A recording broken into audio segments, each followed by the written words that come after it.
الحمد لله رب العالمين والصلاة والسلام على أشرف الأنبياء والمرسلين سيدنا ونبينا وحبيبنا وشفيعنا ومولانا محمد وعلى آله وصحبه أجمعين.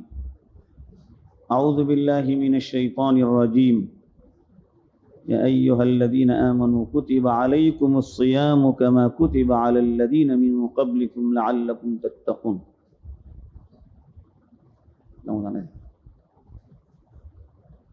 بزرگان محترم، بھائیوں اور دوستوں، اللہ تعالیٰ کا بڑا فضل و احسان ہوا کہ اللہ نے ہمیں اپنی زندگیوں کے اندر رمضان المبارک تک پہنچا دیا.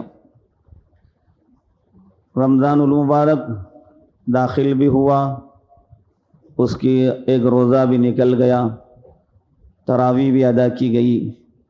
یہ اللہ کی طرف سے اپنے ان بندوں پر احسان ہے جن کے ساتھ اللہ تبارک و تعالیٰ نے احسان فرمانے کا ارادہ فرمایا. اس پر ہمیں اللہ تعالیٰ کا شکر بھی ادا کرنا چاہیے کہ زندگی میں اللہ تعالیٰ نے یہ مبارک ساعتیں اور یہ مبارک گھڑیاں ہمیں نصیب فرمائی. اللہ نے اس مبارک مہینے کے اندر جو کچھ فضیلتیں رکھی ہیں اس کے تعلق سے کچھ باتیں ہمارے سامنے آ چکی ہیں. اس وقت روزے کے تعلق سے ہمیں جاننا چاہیے. قرآن پاک میں حق تعالیٰ یہ فرما رہے ہیں کہ ایمان والوں کو خطاب کرتے ہوئے، اے ایمان والو کتب علیکم الصیام، تمہارے اوپر روزے فرض کیے گئے جس طرح سے تم سے پہلی امتوں پر فرض کیے گئے تھے، تاکہ تمہارے اندر اللہ کا تقوی پیدا ہو جائے، تاکہ تم اللہ کا تقوی اختیار کرنے والے ہو جاؤ. پرانی امتوں پر بھی اللہ تعالیٰ نے روزوں کو فرض کیا تھا، لیکن اس امت پر بھی روزے جو فرض کیے گئے وہ کچھ اس نوعیت کے ہیں کہ پورے مہینے کے روزے فرض کیے گئے. چنانچہ قرآن پاک کے اندر روزوں کی فرضیت کے تعلق سے بیان کیا گیا کہ فَمَنْ شَهِدَ مِنْكُمُ الشَّهْرَ فَلْيَصُمْ، جس کو رمضان کا مبارک مہینہ مل گیا اس کو روزہ رکھنا چاہیے، اس مہینے کے روزے رکھنا چاہیے. وَمَنْ كَانَ مَرِيضًا أَوْ عَلَى سَفَرٍ، جو آدمی بیمار ہو، سفر پر ہو، فَعِدَّةٌ مِّنْ أَيَّامٍ أُخَرَ، اللہ تعالیٰ اس سے فرما رہے ہیں کہ بیماری دور ہو جائے، شفا ہو جائے، بعد میں اس کی جو ہے قضا کر لینا. اور جن لوگوں کے اندر کچھ بھی طاقت ہی نہیں ہے، روزہ رکھنے کی طاقت ہی نہیں ہے، آدمی کے اندر بیماری کچھ ایسی ہے کہ اس بیماری کے ساتھ اس کا روزہ ہو ہی نہیں سکتا، تو فدیۃ طعام مسکین، اس کے تعلق سے قرآن پاک میں حکم دیا گیا کہ مسکین کو کھلانے کے بقدر اس کو فدیہ دینا پڑے گا ہر روزے کے بدلے. یہ ان بیماروں کے تعلق سے ہے جن کی بیماری کے ختم ہونے کا کوئی امکان نہیں ہے. ایسی بیماری میں مبتلا ہے کہ جس بیماری نے ان کا پیچھا چھوڑنے کا ارادہ نہیں کیا ہے، وہ مسلسل بیمار ہیں، دواؤں کی انہیں ضرورت پڑتی ہے. تو ایسے بیماروں کے لیے جن کے لیے شفا کی کوئی امید نہیں ہے، دوا کے ساتھ ہی ان کا دن گزرتا ہے، ایسے بیماروں کے لیے فدیہ دینے کا حکم دیا گیا. البتہ وہ بیمار لوگ جو وقتی بیمار ہیں، ان کو ان بیماری کے دنوں میں، یا مسافر ہیں تو مسافر کے لیے روزہ رکھنے کے سلسلے میں چھوٹ دی گئی کہ تم بعد میں اس کی قضا کر سکتے ہو. روزہ ایک ایسا بلند ترین عمل ہے جو انسان کو اللہ سے بہت قریب کر دینے والا عمل ہے. روزے کو اللہ تعالیٰ نے جب فرض کیا تو اس کے ساتھ بڑے فوائد اور بڑی انعامات بندوں کے لیے رکھے گئے، دنیا کے اعتبار سے بھی، آخرت کے اعتبار سے. روزے کے تعلق سے یہ فرمایا گیا کہ روزہ جب رکھا جائے گا تو طلوع فجر سے پہلے سے لے کر کے غروب آفتاب، سورج غروب ہونے تک، اس پورے عرصے کے اندر آدمی کو ہر اس چیز سے اجتناب کرنا ہے جو روزے کو توڑنے والی ہے، کھانا پینا یا اپنی دوسری خواہشات کا پورا کرنا. یہ اس کا ایک ظاہری روزہ ہو جاتا ہے. اس طرح کے عمل کے اختیار کرنے سے اس کا روزہ ظاہری طور پر ہو جاتا ہے. لیکن روزے کے ذریعے اللہ تبارک و تعالی بندے کے اندر اپنی خشیت پیدا فرمانا چاہ رہے ہیں، اپنا تقوی پیدا کرنا چاہ رہے ہیں. لعلکم تتقون، تمہارے اندر تقوی پیدا ہو جائے، خوف خدا پیدا ہو جائے. تقوی کہتے ہیں کہ اللہ نے جن باتوں کا حکم دیا ہے بندہ اس کو بجا لائے، اور جن باتوں سے اللہ نے منع کیا ہے آدمی اس سے اجتناب کیا رہے، رکا رہے. روزہ رکھ کر آدمی کو اس بات کا زیادہ احساس ہوتا ہے کہ وہ ایک عظیم عمل انجام دے رہا ہے، ایسا عظیم ترین عمل کہ آدمی روزہ رکھنے کے بعد اس کو بھوک کا احساس ہوتا ہے، اس کو پیاس کا احساس دلایا گیا. کبھی گرمی زیادہ ہو جائے تب بھی پیاس لگتی ہے، کبھی جو ہے ٹھنڈی کے زمانے میں بھی آدمی کو پیاس پریشان کرتی ہے. روزہ رکھ کر آدمی ہر چیز کو برداشت کرتا ہے. تو روزے کے ذریعے بندے کو صبر سکھایا گیا کہ تم صبر کرنا سیکھو، جیسے چاہو جب چاہو کھایا کرتے تھے، اب نہیں ہو سکتا. اب تو اس پورے وقت کے اندر تمہیں رکنا پڑے گا. عمدہ ترین غذا ہے، بہترین مشروب سامنے رکھا ہوا ہے، اعلیٰ قسم کا جوس رکھا ہوا ہے، پیاس بھی لگی ہوئی ہے. آدمی اس سے اجتناب کیا رہتا ہے، رکا رہتا ہے، تاکہ اس رکے رہنے کے ذریعے وہ اپنے اللہ کو راضی کرے، اللہ کو خوش کرے. روزے کے ذریعے آدمی کو جہاں ایک طرف صبر سکھایا گیا، اس کو بھوک کا احساس دلایا گیا، پیاس کا احساس دلایا گیا کہ بھوک و پیاس کو ذرا سمجھو کسے کہتے ہیں، اور ان کو بھی یاد کرو جن کو زندگی کے اندر بہت مرتبہ بھوک و فاقے سے گزرنا پڑتا ہے. پیاس سے ان کے ہونٹ سوکھ جاتے ہیں.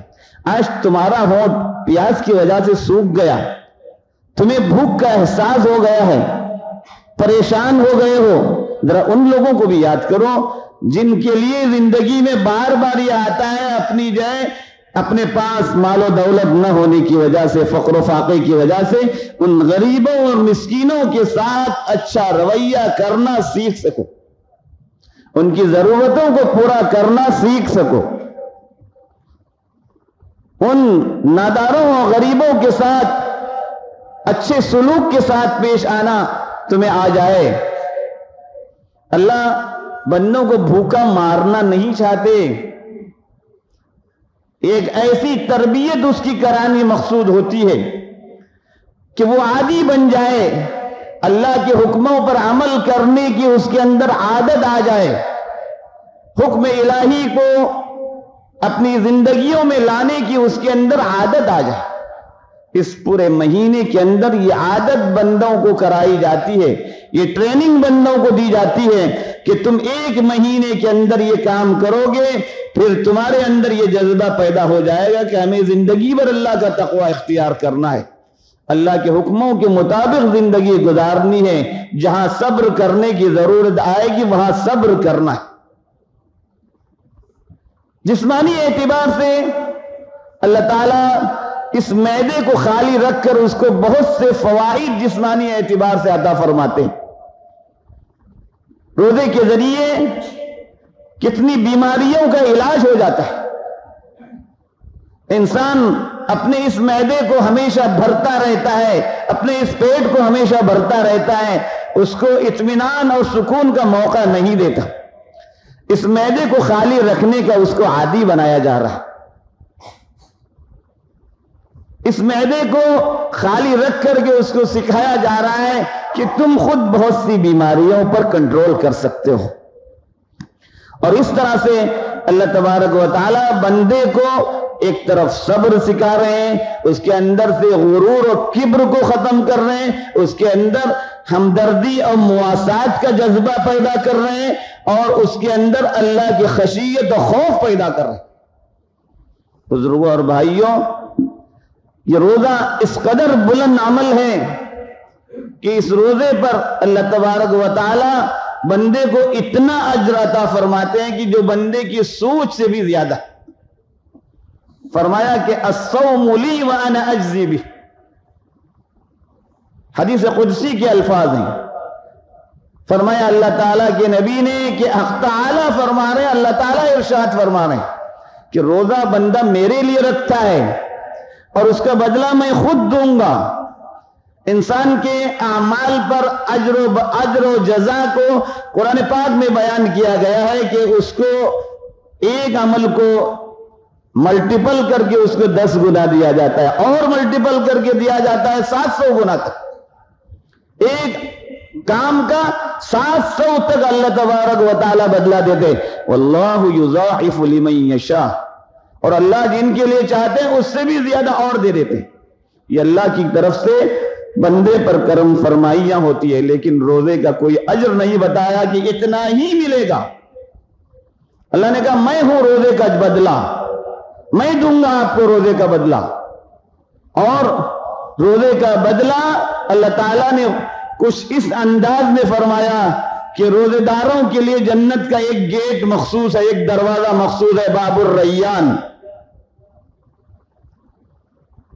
قیامت کے دن اللہ تعالیٰ روزے داروں سے کہیں گے تم سب لوگ اس گیٹ سے جانا.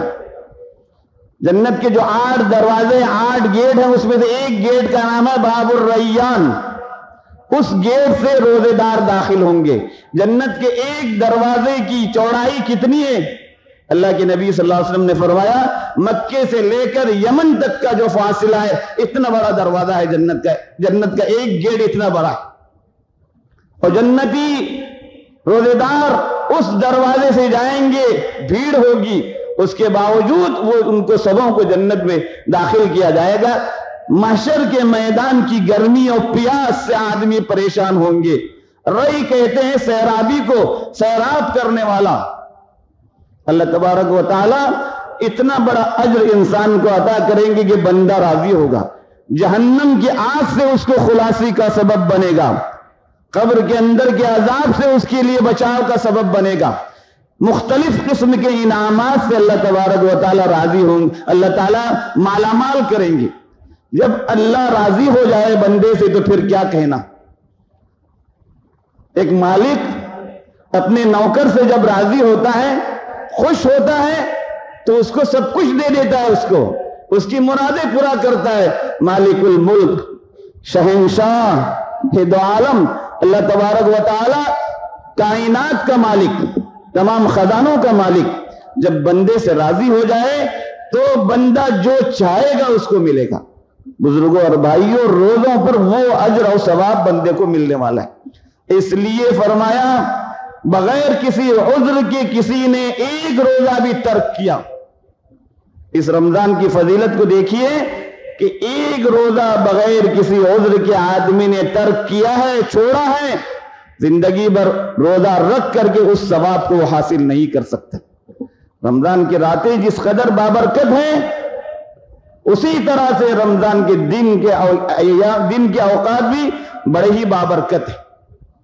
اس لیے بغیر کسی عذر کے آدمی نے روزہ چھوڑ دیا، اس روزے کو چھوڑنے پر اس کی سزا یہ ہے کہ ایک قضا تو تم نے کر لی، لیکن وہ اجر و ثواب جو اللہ نے رمضان میں روزہ رکھنے کا رکھا ہے وہ زندگی بھر روزہ رکھ کر کے آدمی کو حاصل نہیں ہو سکتا.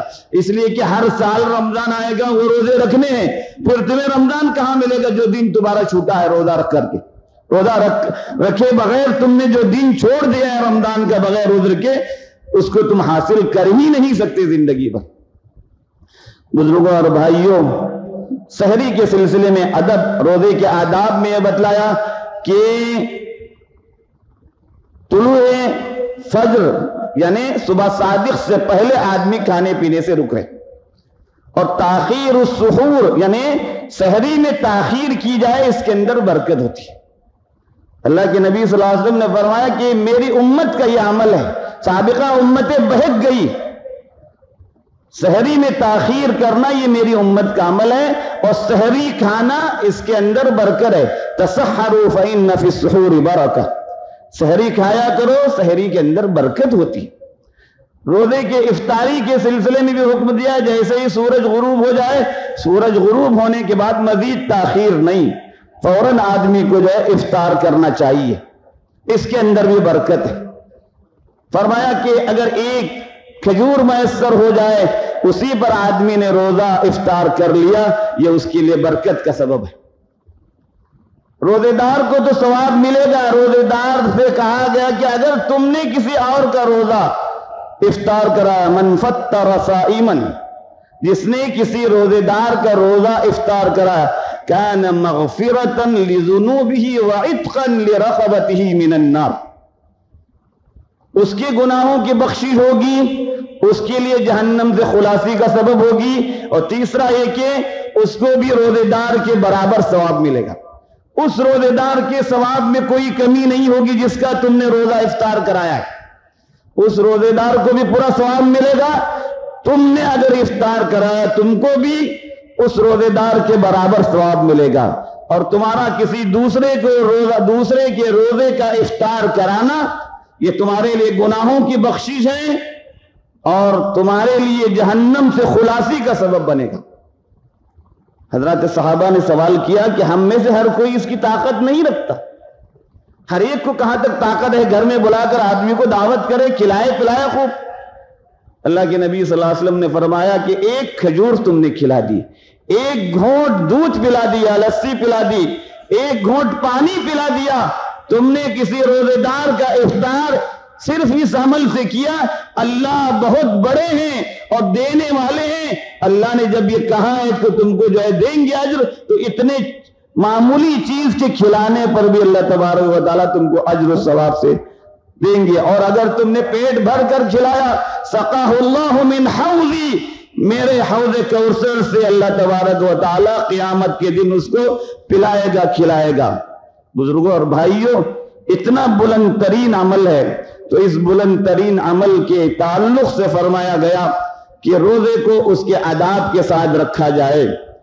روزے کے ساتھ اپنے جسم کا بھی روزہ ہو، دل و جوارے کا روزہ ہونا چاہیے، زبان سے کوئی غلط بات نہ نکلے، گالی گلوچ لڑائی جھگڑوں سے اجتناب کیا جائے، غیبت چغلی ان تمام کاموں سے روکا جائے۔ جو کام روزے کو بگاڑنے والے ہیں، اس کے ثواب کو کم کرنے والے ہیں، ان تمام کاموں سے بچ کر روزے کو ادا کرنے کا حکم دیا گیا۔ اللہ کو راضی کرنے والا، خوش کرنے والا، جہنم کی آگ سے بچانے والا، جنت میں لے جانے والا، یہ تمام تر ثواب بندے کو اخروی اعتبار سے ملیں گے اس عمل پر۔ پھر ان سب سے بڑھ کر اللہ کی رضا اور اس کی خوشنودی ان روزوں پر بندے کو حاصل ہوگی۔ تو اس طرح سے ہم روزہ رکھیں۔